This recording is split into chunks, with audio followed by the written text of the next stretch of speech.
it does seem like there's a lot of people who are experiencing targeting. It seems like, and not to say that I necessarily had any knowledge of it before I began to experience it myself, because if there were a lot of people who were experiencing, I wouldn't necessarily know or be in a position where anyone would necessarily disclose that information to me. But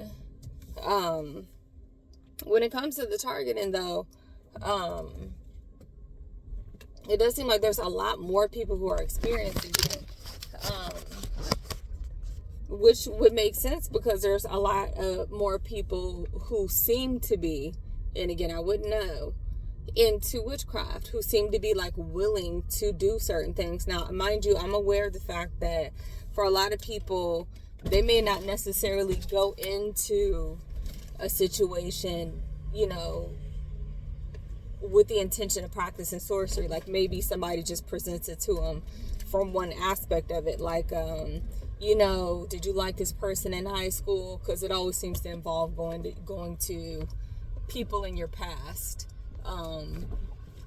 Did you like this person in high school? Okay, well, do you want to participate? We're trying to drive this person crazy. Did you want to participate in it?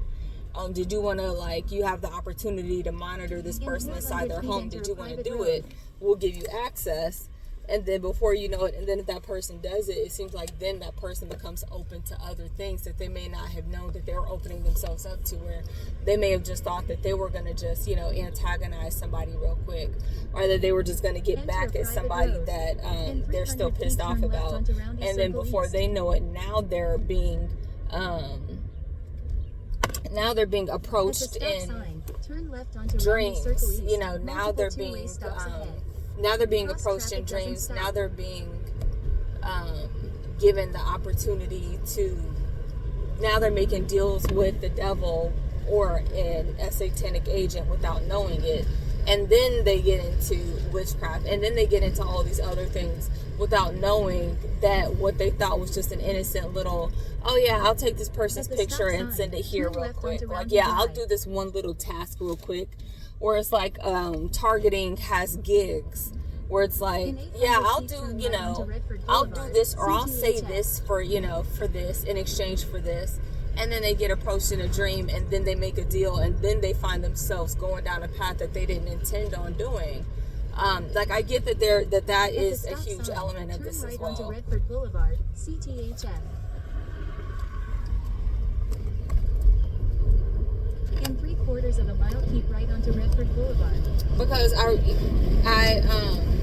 the devil's tried to get me into a deal like that before too. And then, you know, when I don't take it and I don't, you know, give in and give up and throw my hands up, then that's when all the, you know, the warfare and things kick up another notch, where it'll just be like, you know, there's been the attacks during that space between, or those attempts to try to get me into an agreement when I'm like, not sleep, but I'm also not awake. And from an ex-witch, Craft to Christ, she made mention of it in one of the videos of hers that I watched recently. I can't remember which one it was, but she specifically said something about that sweet spot, because I thought it was interesting, because I've experienced some attacks, you know, where it's like the enemy will send certain kind of dreams, but where I'm just like, I know that the timing of that was on purpose.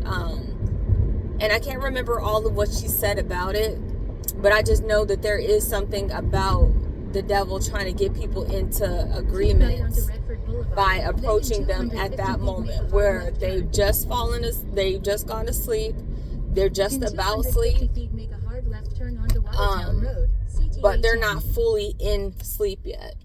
Where it's almost like that space is like the only space where he can make an agreement with someone. I don't know that to be true, but that's what it seems like, because after that, anything else, it seems like it's like something that the enemy wants to do. But it seems like there has to be like enough cognition for the person to still be awake, so it's like they're using their free will, but enough for them to be asleep and that they're not using their free will because they're already headed to sleep. But because they're too sleepy to say what they would really say, which is probably no. but they're sleepy enough to probably say yes because they're sleepy. You know, like how anybody who has kids or has, you know, been one, and you know, oh, if I want to get something out of mom or dad, I better ask them while they're asleep, because then they'll say yeah. Keep right to take the Whereas highway like you ramp. want them to say yes to something they wouldn't normally say yes to, then you better hit them up at that time when they're asleep, because if they're awake, the answer's still going to be no. But if they're sleepy, they're probably going to say yes to something they wouldn't say yes to. That's what he's doing. And the targeters are just there to observe and to see, okay, is this person heading to sleep? Sometimes they'll do something to try to make you go to sleep because they want to hurry up and try to, you know, they're overeager, I suppose. And they want to try to hurry up and make you do, you know, they're in a rush. They want to try to force you to go to sleep. But that's just a spirit that you can rebuke.